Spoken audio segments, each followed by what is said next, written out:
Bienvenidas y bienvenidos a este su programa, ya lo dijo la Corte, en el cual analizamos los fallos emblemáticos, las sentencias más relevantes del Tribunal Constitucional de México. En esta ocasión vamos a platicar con nuestras invitadas de la sentencia que resuelve el amparo en revisión 51 diagonal 2020 y un tema, pues mire, un tema doloroso, un tema que forma parte de la realidad de este país, nos guste o no, que es el tema de las personas desaparecidas.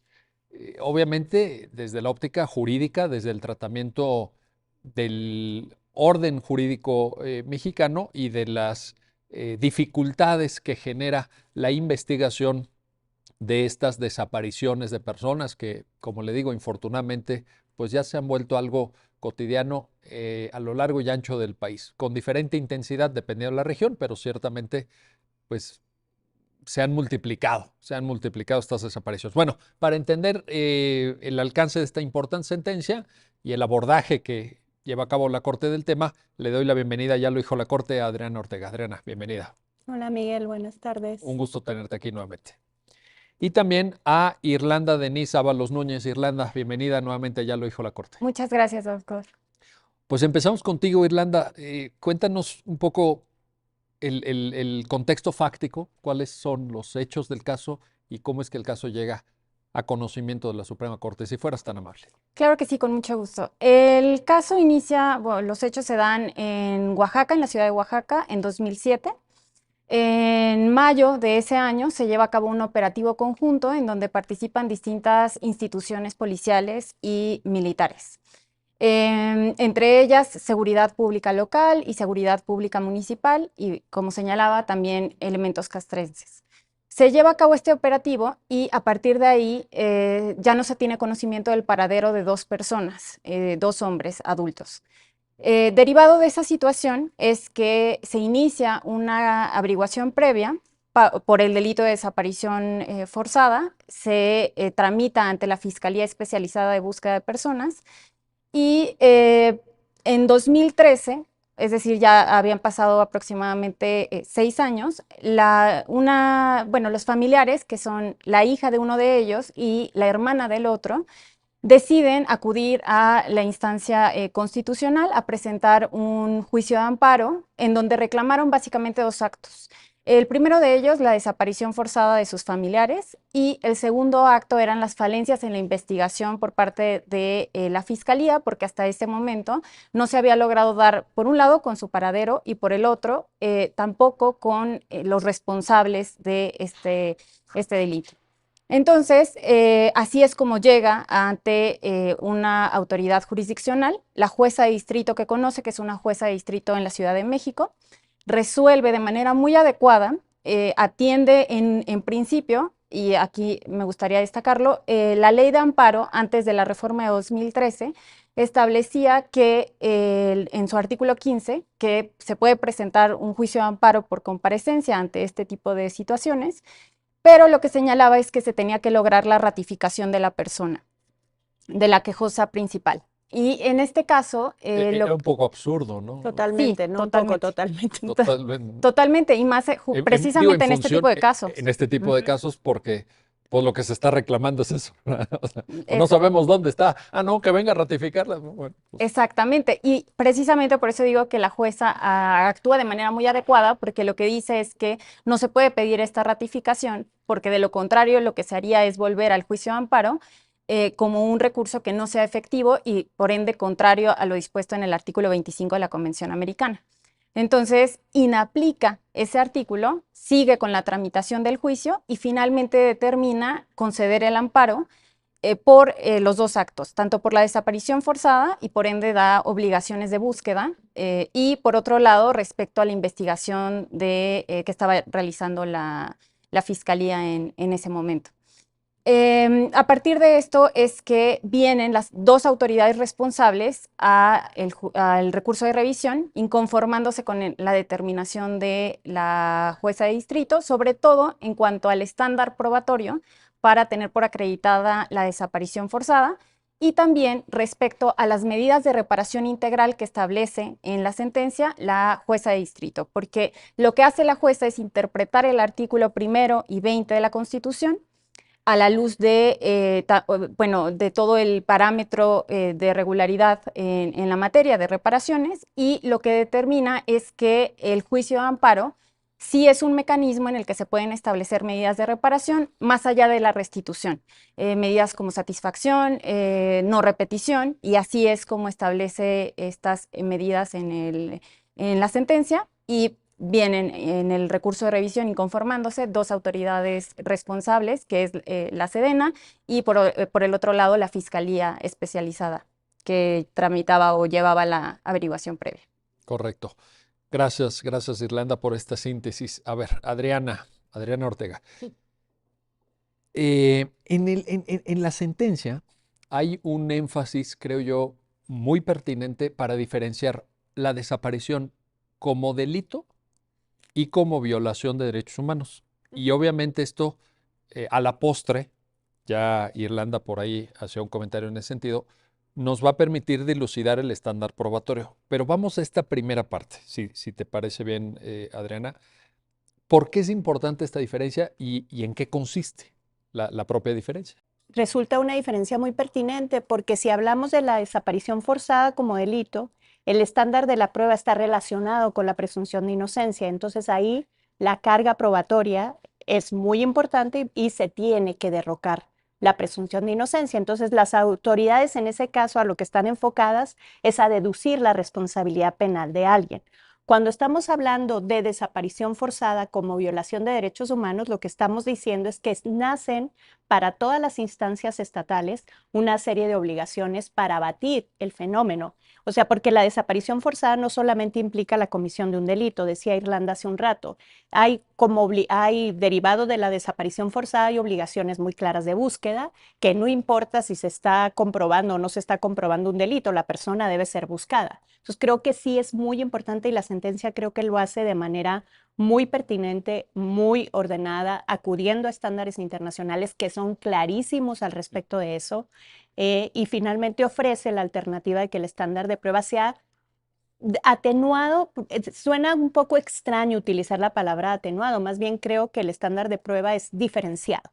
Es decir, lo que se está pidiendo a la autoridad cuando se dice que debe perseguir la desaparición forzada como un delito, es que cumpla cierto estándar probatorio para decidir sobre la responsabilidad penal de alguien. Por el otro lado, cuando se le pide a la autoridad que dé por o que ocurrida una desaparición forzada, es que excite todos los mecanismos de búsqueda, faculte a los jueces constitucionales para ser ellos mismos quienes busquen a las personas, es decir, al menor indicio de que una persona está desaparecida, pues yo no necesito como juez de amparo que quede perfectamente acreditado que esa persona está desaparecida y por tanto yo no voy a ir a buscar a esa persona en las instalaciones militares porque necesito que el delito esté perfectamente probado. Hay una confusión importante ahí o en esta respuesta en los juzgados de amparo que se tiene que dilucidar y que se tiene que establecer claramente cuáles son las diferencias, porque de eso no solamente nace el estándar de prueba, que es muy importante, sino también la calidad y oportunidad de las obligaciones que corresponden a cada una de las autoridades que pueden estar en presencia o involucradas en un asunto de desaparición forzada. Oye, y se me ocurre que esto se proyecta también en el ámbito de lo procesal, porque evidentemente la desaparición como delito, pues sería competencia de una autoridad penal propiamente, y en cambio el amparo ya tiene que ver con esta dimensión de la desaparición de personas como violación de derechos. También hay... Lo que ocurre es que pasó en el caso que analizamos antes, ¿te recuerdas? Y Sí. también está pasando en este caso. Lo que ocurre es que se inician averiguaciones previas. Entonces, ya lo hemos platicado en algunas otras oportunidades, lo que ocurre en las averiguaciones previas también está sujeto a supervisión constitucional. Correcto. Entonces, la desaparición forzada se nos vuelve un fenómeno complejo porque por un lado hay que supervisar la actitud de las autoridades indagatorias o la actitud de las autoridades investigativas. Pero ahí el amparo me parece que sí es útil. Por supuesto, para eso lo utiliza. Por eso digo que cuando me refiero a la jurisdicción constitucional, la jurisdicción constitucional queda frente a esas dos obligaciones. Sí. Por un lado, tiene que revisar lo que hacen las autoridades investigativas en términos de investigación, de diligencia en la investigación, y por otro lado, tiene que supervisar lo que hacen las autoridades en cuanto a la búsqueda. Creo que las dos cosas tienen imbricaciones, pero creo que también es fácil distinguir qué es lo que nos va a conducir a investigar una desaparición forzada como si fuese un delito, a lo que nos va a llevar a conceptualizar la desaparición forzada como una violación de derechos humanos, porque se complejizan las obligaciones. Y esto tiene todo el sentido porque la desaparición forzada es un fenómeno multidimensional, es un fenómeno frente al cual se violan multiplicidad de derechos humanos, ya lo dicen los estándares internacionales, en México en particular es un problema estructural gravísimo. Entonces creo Estamos que hablando de miles de personas, Adriana. de casi 100,000 personas 100,000 desaparecidas en este personas país. desaparecidas. Y esa es cifra oficial, o sea, Esa es una cifra esa oficial, es una no es de cifra. un partido de No, oposición, no, de es una una cifra, ONG no. o un estudio académico, algo así. Desafortunadamente no. Y con la tristeza que se puede decir que esto es una cifra oficial, Es una porque desgracia eso. es una desgracia Vaya, una humanitaria, hecatombe, vaya, una una desgracia hecatombe. humanitaria. Por menos de ese número, algunas personas estarían enfrentando procesos en la Corte Penal Internacional, pero bueno, eso no Fíjate, de ocurre ese tamaño. de ese tamaño. Sí, la verdad es que es, Aquí está mencionada en la sentencia del Estatuto de Roma. sí, sí, señor. Aquí está mencionada, aquí está citado, porque hay una norma que hace alusión. O A sea, la- es tan grave Ujú, el tema de desaparición que está previsto en el Estatuto de Roma de la Corte Penal Internacional. En esta sentencia de la sí, Suprema Corte sí, sí, sí. se cita, se alude a ese artículo, fíjate. Entonces Sí, sí está. Hay una expresión de la Corte Interamericana de Derechos Humanos que también se cita y me parece que hace mucho sentido para dar el contexto de lo que tú señalas, Adriana, que es que se trata de una actividad pluriofensiva, este carácter de pluriofensividad. Y me parece que la Corte Interamericana lo que quiere decir es que afecta a un conjunto de derechos humanos, desde la libertad, la vida, la protección frente a la tortura, a La personalidad jurídica la incluso. personalidad jurídica, Ujú. el acceso a la justicia, que también importa para efectos de lo que señalabas, Irlanda, del artículo 15, de la ley de amparo, o sea, y también, nada más abono en esto, está en la sentencia, el hecho de que la Corte Interamericana de Derechos Humanos le haya dedicado a este tema su primera sentencia, en 1988. es que hay una tradición ahí súper importante de la Corte Interamericana respecto, y eso te habla también de la tragedia espantosa que estamos viviendo. Las primeras sentencias de la Corte Interamericana estaban dictadas contra regímenes totalitarios. Sí. De hecho, empezó, Militares, ¿no? Incluso. además, militares y totalitarios, donde la desaparición forzada se empezó como una manera de intimidar al oponente político. Entonces, la Corte Interamericana, por supuesto que sus primeros casos, como una corte regional, como una corte completamente contextualizada, tenían que ser de desaparición forzada. Es terrible que hayamos superado esos regímenes totalitarios en Latinoamérica y ahora estemos padeciendo el mismo fenómeno Pero en una democracia, se en supone. una Ponle democracia. comillas, pero pues se supone que es Pues una es que hay democracia, ¿no? un montón de complejidades alrededor de esto, pero pues Bueno, pero vaya, uno puede entender que la forma de eliminar al adversario político o al simplemente, en fin, ni siquiera de adversarios políticos, sino al incómodo, al heterodoxo, a quien no se ajusta a ciertos cánones, en un régimen autoritario, dictatorial, totalitario, pues sea este tipo de esquemas. Pero uno pensaría que en un sistema democrático estaría superado. habría espacio para que, en fin, podamos convivir todos y no se tenga que ir desapareciendo tantas personas. Y si no con la acción directa, que por cierto también es analizado en la sentencia, del Estado y de los agentes del Estado, pues sí, con su Aquiescencia. aquiescencia, tolerancia, como dicen, se hacen de la vista gorda o voltean a ver otro lado, o en fin, lo que sea, pero también eso representa una desaparición forzada. Ujú. Ahora, antes de hacer una pausa, Irlanda, cuando la sentencia es esta diferencia, desaparición forzada como delito, desaparición forzada como violación de derechos humanos a la que ya aludía Adriana, se tiene que dar un paso natural, que es el paso siguiente, que es una violación de derechos humanos, pero una violación grave.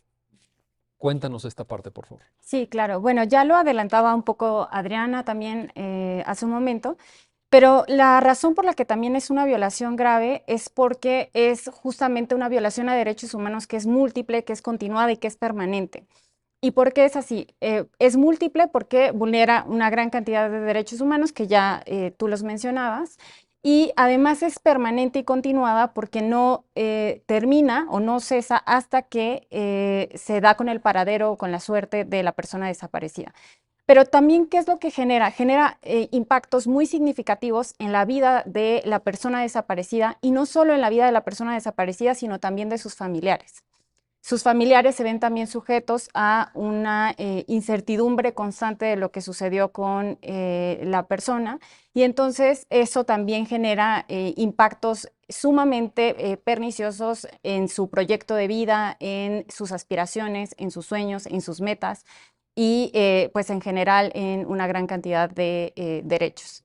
Y luego esto se proyecta, si quieres lo platicamos más adelante, pero también por ahí hay un argumento eh, de las obligaciones que pudiera tener la fiscalía al subir a internet, digamos, cierta información relacionada con las propias investigaciones, pero en donde ellos dicen, no, yo no puedo subir, esto no lo puedo dar a conocer porque esto no se puede subir por ser parte de una indagatoria todavía en curso. Claro. Pero cuando ya califica como violación grave, es la propia normatividad de transparencia Ujú.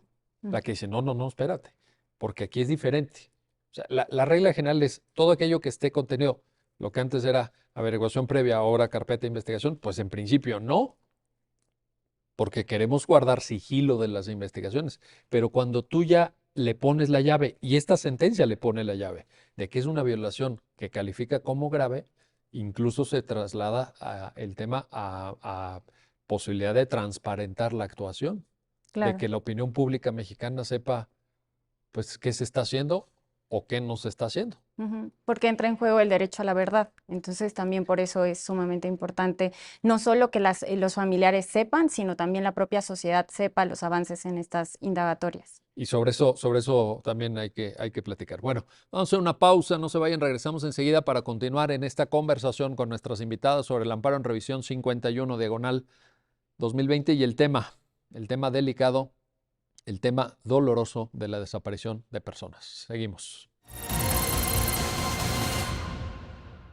Bueno, ya estamos de vuelta, ya estamos de regreso en este programa, ya lo dijo la Corte, en donde estamos analizando el amparo en revisión 51 diagonal 2020, el tema de la desaparición forzada. A ver, Adriana Ortega, regreso contigo porque a partir de esta definición que Irlanda nos comentaba, tú misma lo decías, bueno, delito, violación, pero ahora decía Irlanda, violación grave, violación grave. Se desprenden una serie de obligaciones de las autoridades. Me parece que en esta parte de la sentencia también es muy enfática y muy acuciosa en señalar qué se tiene que ir haciendo, porque pues ahí, lo digo a título personal, pero ahí me parece que el Estado mexicano en su conjunto falla. Se reciben las denuncias, se tiene la noticia de la desaparición, todo, y luego ¿qué sucede? Y ahí siento que es donde se atora todo.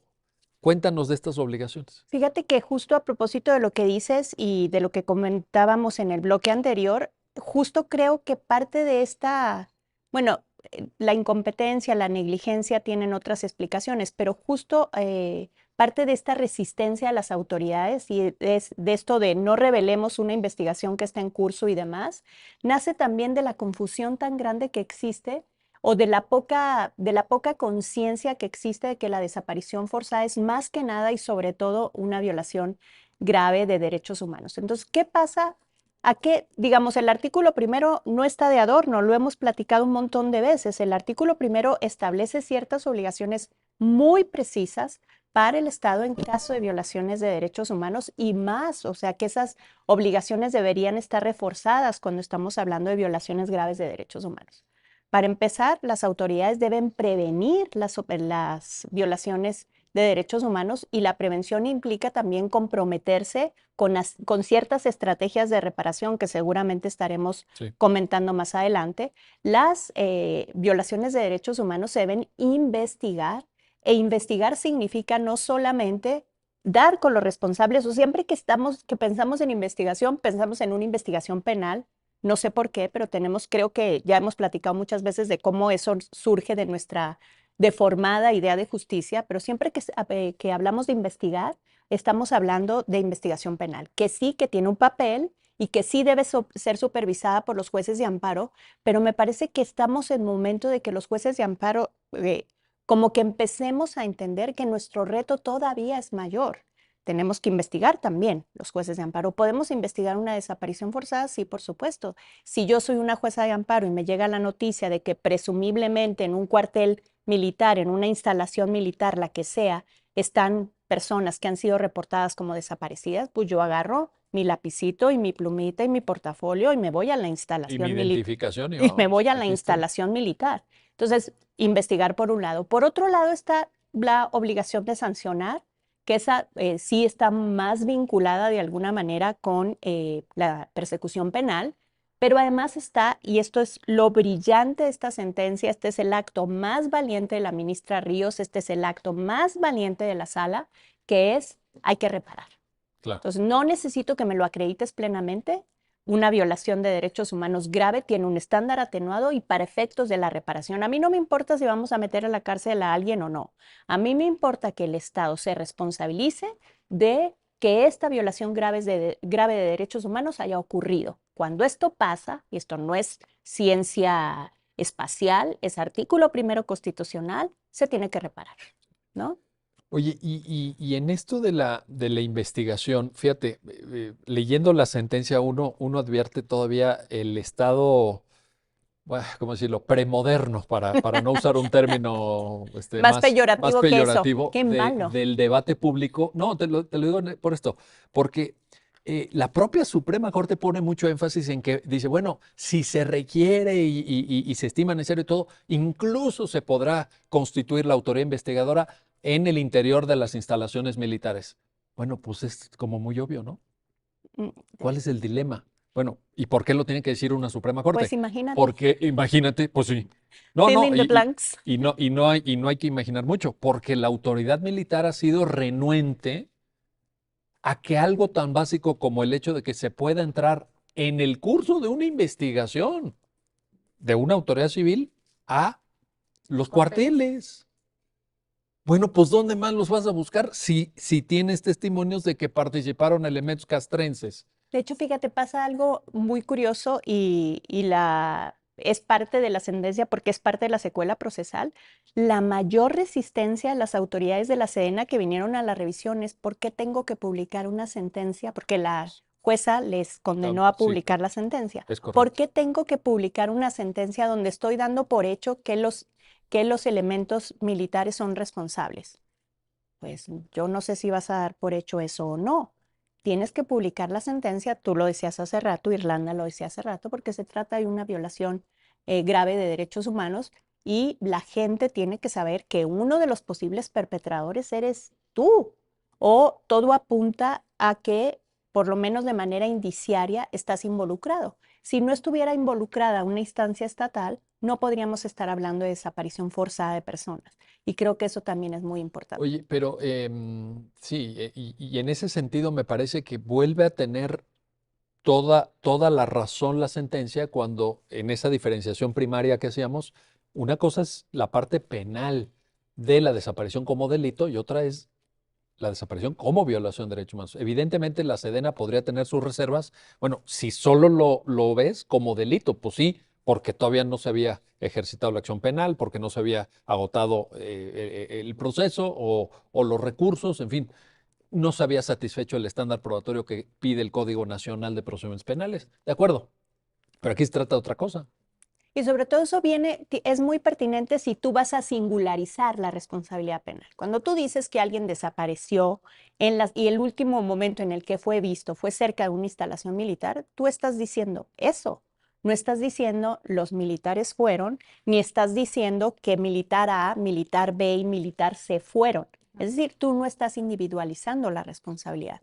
Y en la medida que tú no estás individualizando la responsabilidad, al menos desde mi punto de vista, y dada la gravedad otra vez de la desaparición forzada, no se está violentando la presunción de Oye, inocencia. y no te parece, Adriana, antes de plantearle a Irlanda el tema del derecho a la verdad, que me importa mucho, pero ¿no te parece que una institución como la Secretaría de la Defensa Nacional debería, más que tener esta actitud renuente pues incluso, bueno, en fin, venir a la corte y hacer estos argumentos, tener una actitud proactiva de reconocimiento de posibles responsabilidades y de asumir esas responsabilidades públicamente en el ánimo de prevenir? O sea, vaya, el estamento militar mexicano, Adriana, te lo planteo así, podría ser punta de lanza para dirimir responsabilidades, llevar a cabo investigaciones con toda diligencia y también tener a cabo y un compromiso de prevención de estos actos.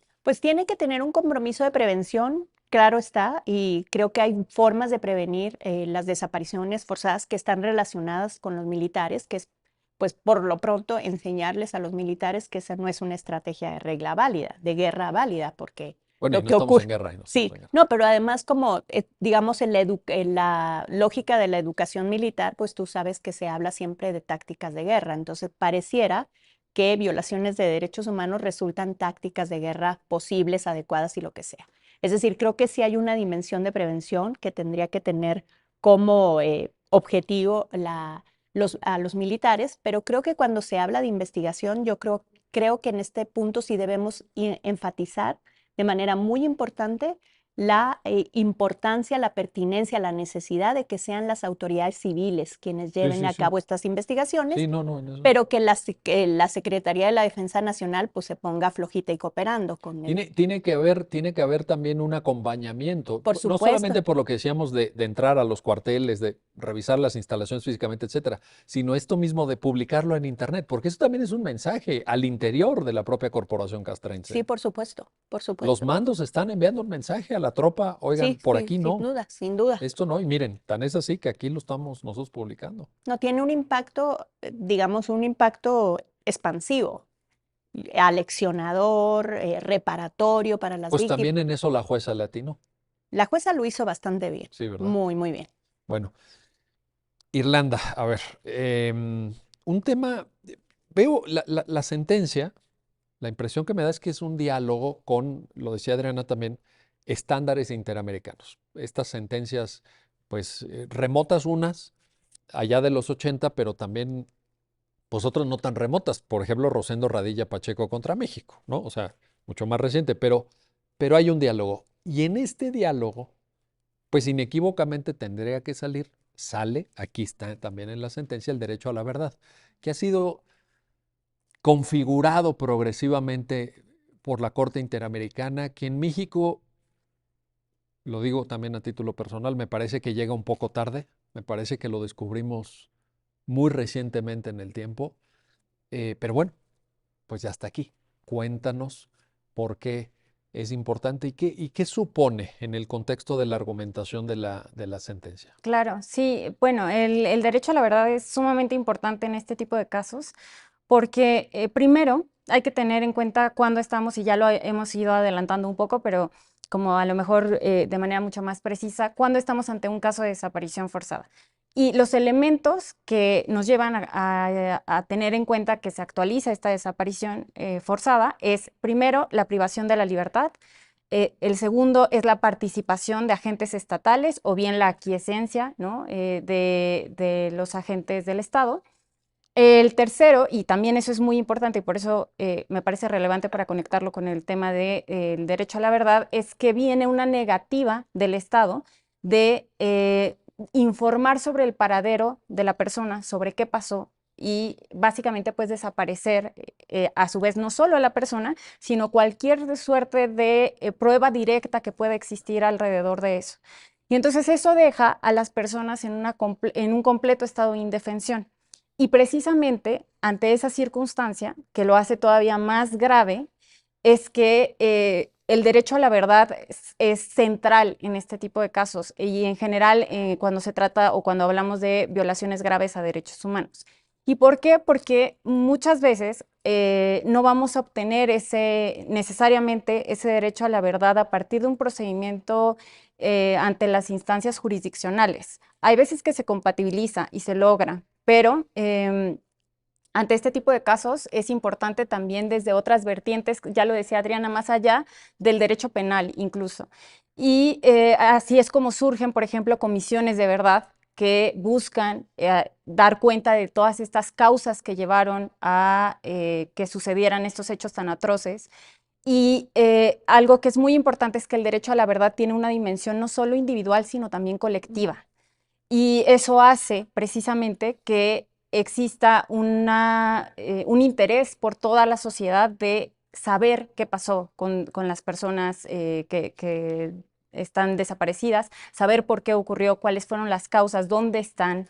Y por eso es que es tan importante y tan central también en el marco de la sentencia. Correcto, y creo que es un reto en esta dimensión propiamente comunitaria o colectiva, porque cuando tú decías, Adriana, 100,000 personas, bueno, esa historia está por escribirse.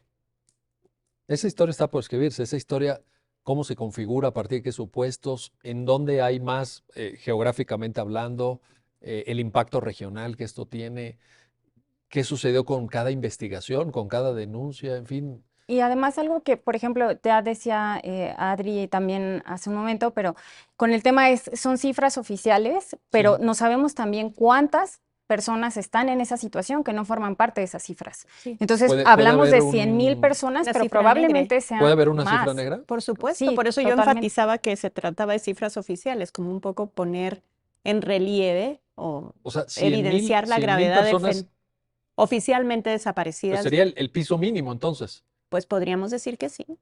pensando que todas las denuncias, vaya, no tiene sentido ir a presentar una denuncia falsa por desaparición forzada, pues entonces ese es el piso mínimo, pero pudiera haber casos que ni siquiera hayan llegado al conocimiento o a la noticia de alguna autoridad del Estado mexicano. Ujú.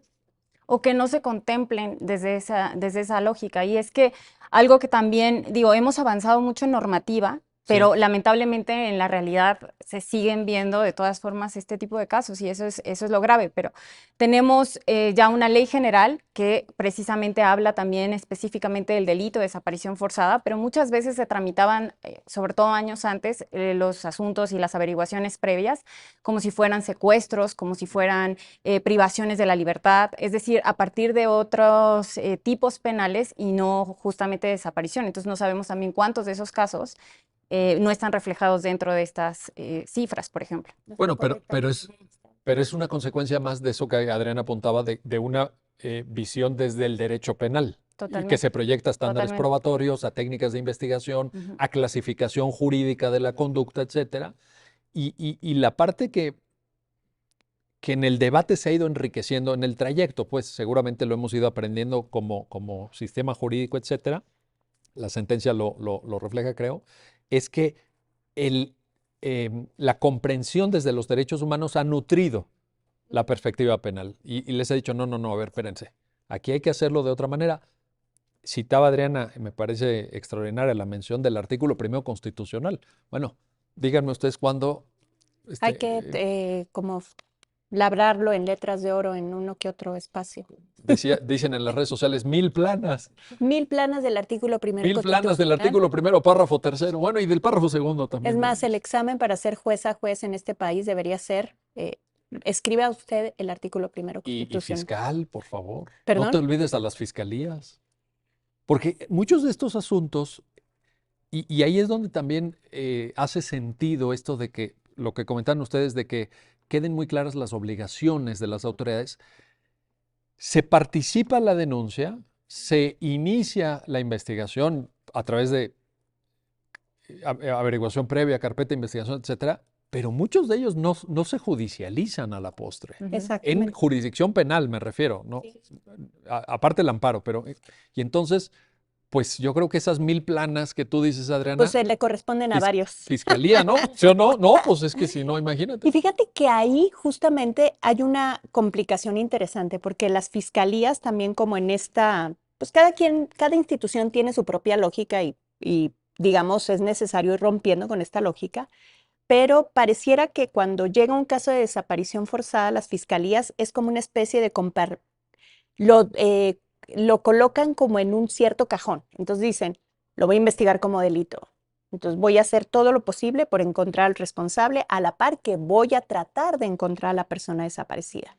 O no, lo voy a tratar como una cuestión de búsqueda. Y pareciera que las dos cosas son antagónicas o imposibles de hacer por la misma autoridad. Y además, en esta mezcla de atribuciones donde la fiscalía cree que lo que tiene que investigar es un delito, entonces no quiere coordinarse con ninguna otra institución del Estado. ¿Como una comisión de búsqueda, por ejemplo? Exacto, con las comisiones de búsqueda. Entonces, Sí. porque pareciera que las comisiones de búsqueda les están robando atribuciones, porque lo que quieren las comisiones de búsqueda es encontrar a las personas desaparecidas, y entonces las comisiones de búsqueda no deberían estar haciendo eso, porque eso forma parte de las labores indagatorias de la fiscalía. Entonces, en vez de entender que la complejidad de la desaparición forzada, decían por ahí, y creo que es muy importante, problemas difíciles, respuestas difíciles, problemas complejos, respuestas complejas. Entonces, fiscalía, tienes que, sí, investigar, tienes también que buscar, y cuando buscas, tienes que ponerte en coordinación institucional con otras instancias del Estado, que eso también lo refleja la sentencia, y eso también lo hacía la 1077 que analizamos antes. De la que habíamos platicado en otro programa. Y ahí entra, lo apunto y nos vamos a la pausa, el tema de, mencionado en la sentencia, de las comisiones de víctimas también. Sí. Esa pieza que no podemos obviar, porque Pero ahí está. no me quiero ir a la pausa sin antes decir, adelante. además porque me parece que es un dato definitorio de la sentencia muy interesante.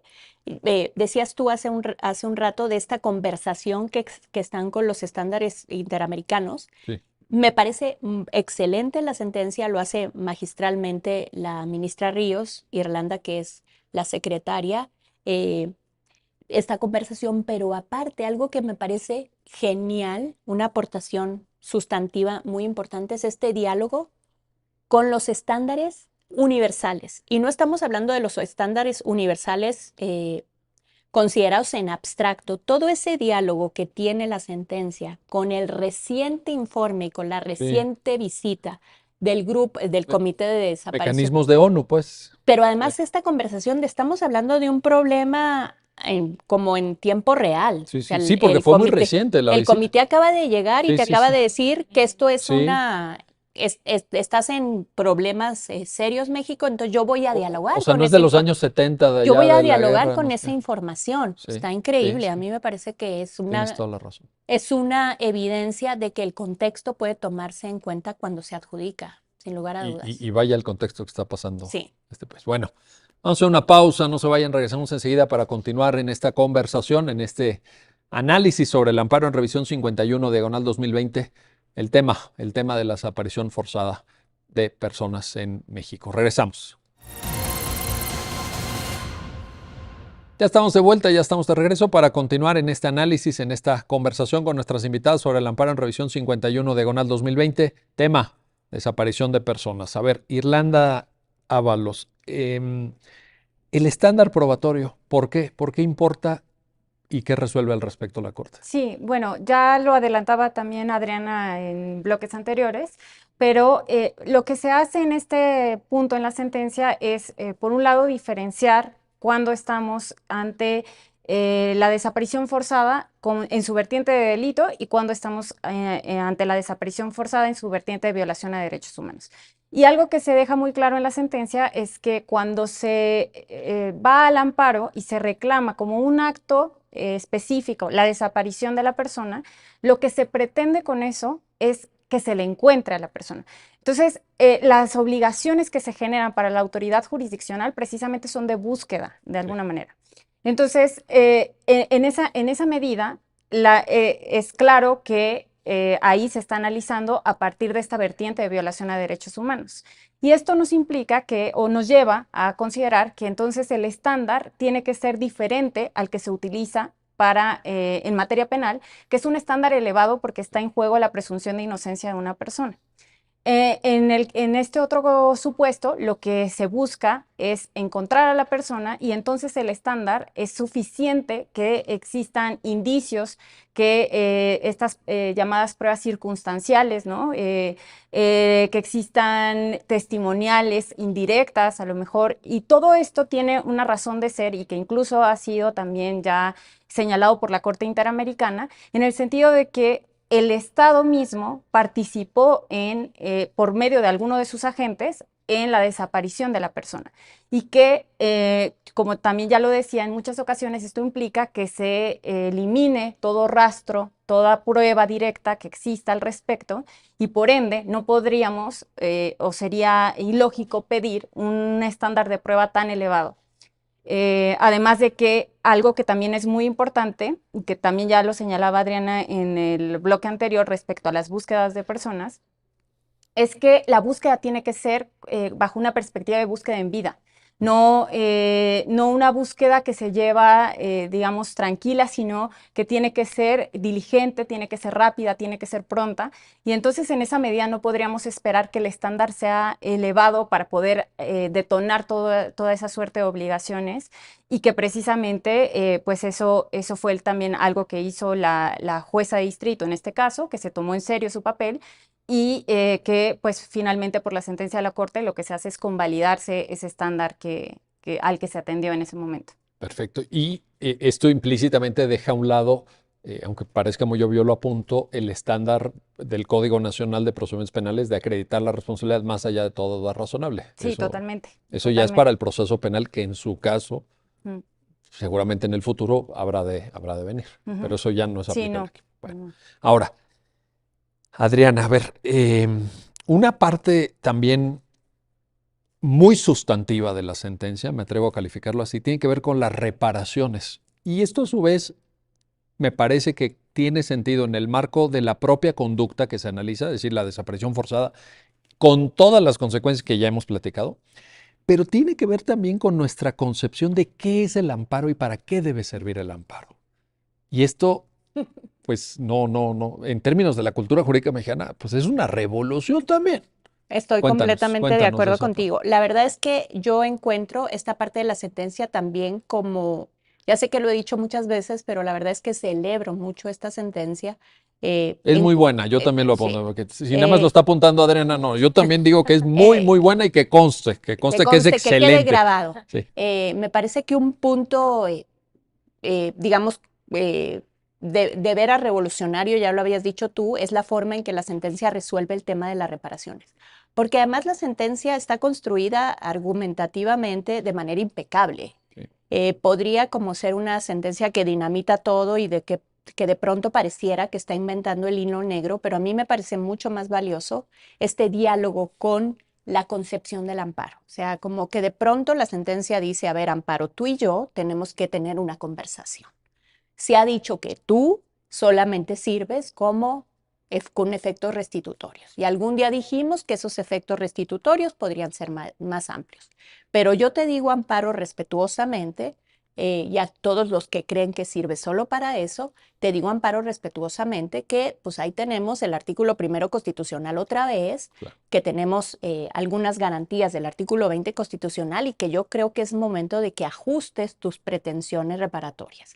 Y la sentencia pues establece como toda, me parece que es muy seria porque enfrenta al juicio de amparo sus posibilidades reales. Es decir, no convierte al juicio de amparo en vamos a pedir la indemnización millonaria y entonces los jueces de amparo van a poder cuantificar esas indemnizaciones. Muy honestamente dice, tú puedes hacer esto. No nos engañemos, tú puedes compensar, tú puedes satisfacer, tú puedes rehabilitar. No puedes determinar las compensaciones económicas, pero para eso tenemos un sistema de víctimas. Claro. Entonces, tú, ahí es donde venía la otra institución, ¿verdad? Que decía. Tú compensas, tú ordenas la publicación de la sentencia, tú ordenas el reconocimiento de responsabilidad, tú puedes hacer eso, Amparo. Y por otro lado, la compensación económica y su cuantificación se la dejas a la instancia del sistema de víctimas que tenemos instaurado ya en el país. Obviamente, y eso también me parece muy afortunado de la sentencia, dirige de alguna manera la forma en que estas instancias de víctimas deben fijar esa reparación. Que también las instancias de víctimas pues tienen que someterse a algunos estándares y no hay ningún obstáculo legal para que sea la propia autoridad de amparo, en este caso la Corte, la que le fije ciertos niveles de supervisión a las instancias de víctimas. A mí me parece que este es un gran salto, ni siquiera iba a decir salto cuántico, pero ni siquiera es un salto cuántico. Me parece que es una gran firmeza jurídica, es un gran conocimiento jurídico y una unas ganas que deberíamos tener todos de hacer que el amparo evolucione. Porque había un precedente.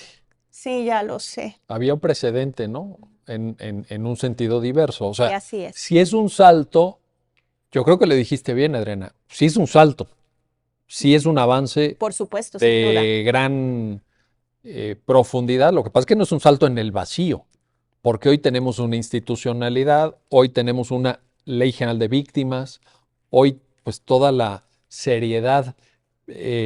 Por ahí se cita también en la sentencia la famosa contradicción de tesis 293, 2011, en fin, pues tenemos muchas cosas que cuando se ven en conjunto, y esta sentencia tiene el gran valor de que Ujú. nos hace la película completa, nos pasa toda la película, pues sí da para esto, jurídicamente hablando. Está construido jurídicamente de manera No impecable. es O un sea, invento, no es y no hay ahí. un ánimo justiciero tampoco. Por eso te decía hace rato que me parece que es una sentencia muy responsable en su vocación de reformar, de retar las interpretaciones restrictivas de derechos humanos, pero al mismo tiempo de hacerse cargo de la historia jurisprudencial del Sí, país sí. y de dialogar de manera correcta con esta jurisprudencia. Se hace en todas las jurisdicciones constitucionales. En el 70 pensábamos A, ahora en los 2020 pensamos C, y eso pues también te evidencia que hay movilidad constitucional y que las personas o que la ley se va ajustando a las realidades y la Constitución se va ajustando a las realidades. Yo la verdad celebro muchísimo, ya sé que lo he dicho muchas veces, lo voy a volver a decir, Claro. celebro muchísimo esta sentencia por toda esta, sobre todo por, aparte de todas las méritos que tiene en términos de el problema específico y la forma en que lo aborda, toda la seriedad jurídica y argumentativa con la que está construido. Coincido y concurro, por supuesto. A ver, Irlanda, ¿y cuáles son esas reparaciones? Ya vimos, ok. Ya no estamos frente a una lógica que es la lógica histórica del amparo de la restitución. Que no es por quitarle mérito a la restitución, claro que importa, pues está desaparecida la persona, queremos que aparezca, evidentemente. El debate, creo yo, es si solamente el amparo nos puede dar eso o nos puede dar algo más. Y la sentencia dice, no, el amparo nos puede dar algo más. ¿Qué más en el caso concreto? Sí, hay algo que también es importante y ya señalaba, sí, sí es relevante la restitución, pero en la mayoría de los casos, lamentablemente, difícilmente lo vamos a lograr. Em, Difícilmente, incluso pensar que este asunto se resolvería solo con que aparecieran las personas desaparecidas y que con eso ya se está restituyendo, desconoceríamos todo lo que sucedió, todos los impactos que se generaron en su integridad física, psicológica, en la integridad física y psicológica de los familiares, que son víctimas indirectas también. Entonces, creo que por eso es que la restitución puede llegar a ser muy, muy, muy limitada en casos también, sobre todo de graves violaciones a derechos humanos. Entonces, lo que se hace en la sentencia es reconocer que además de esta restitución, existen otras medidas. ¿Cuáles? Medidas de rehabilitación, por ejemplo, como son atención médica, atención psicológica, medidas de satisfacción, como son precisamente la publicación de la sentencia o de un extracto de la sentencia en diarios de circulación, no solo estatal, sino nacional, para que precisamente también con eso se atienda a esta vertiente de derecho a la verdad que hablábamos en su dimensión colectiva.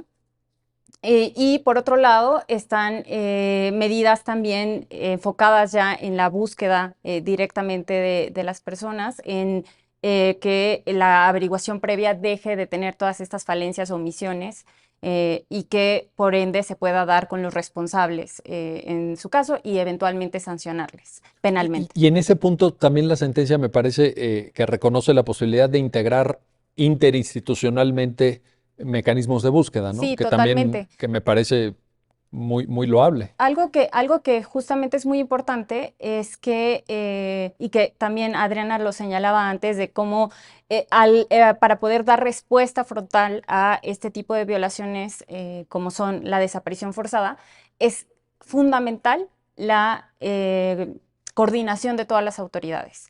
no solo las ministeriales, tenemos comisión de búsqueda que tiene específicamente también como parte de su mandato esa búsqueda de las personas en vida con esta como perspectiva.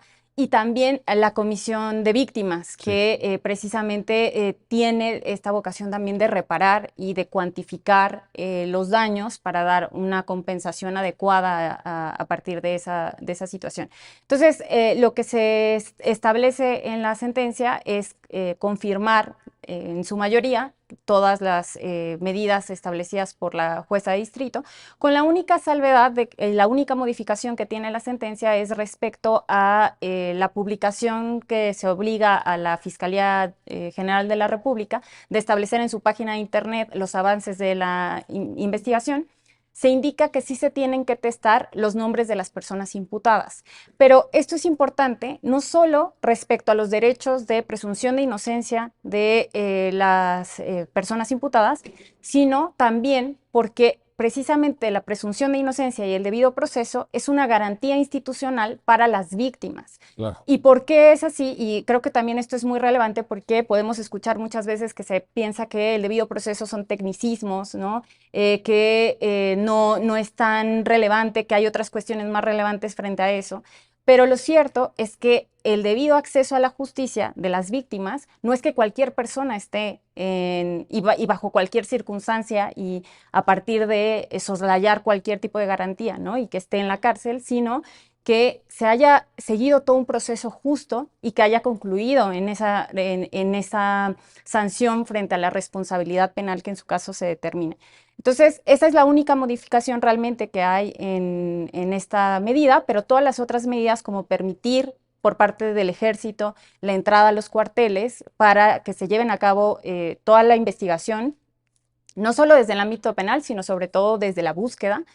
Y también algo muy importante que se reconoce es que se permita la entrada de estos cuarteles respecto a organismos internacionales y de derechos humanos, si es que así lo quieren las víctimas también, para tener mayores garantías frente precisamente a este tipo de situaciones. Bueno, pues ahí está. Irlanda Ábalos, Adriana Ortega, gracias. Gracias a ambas por ayudarnos a entender esta importante sentencia y gracias a usted que hace posible su programa Ya lo dijo la Corte, en el cual analizamos los fallos emblemáticos, las sentencias más relevantes del Tribunal Constitucional de México. Hasta pronto.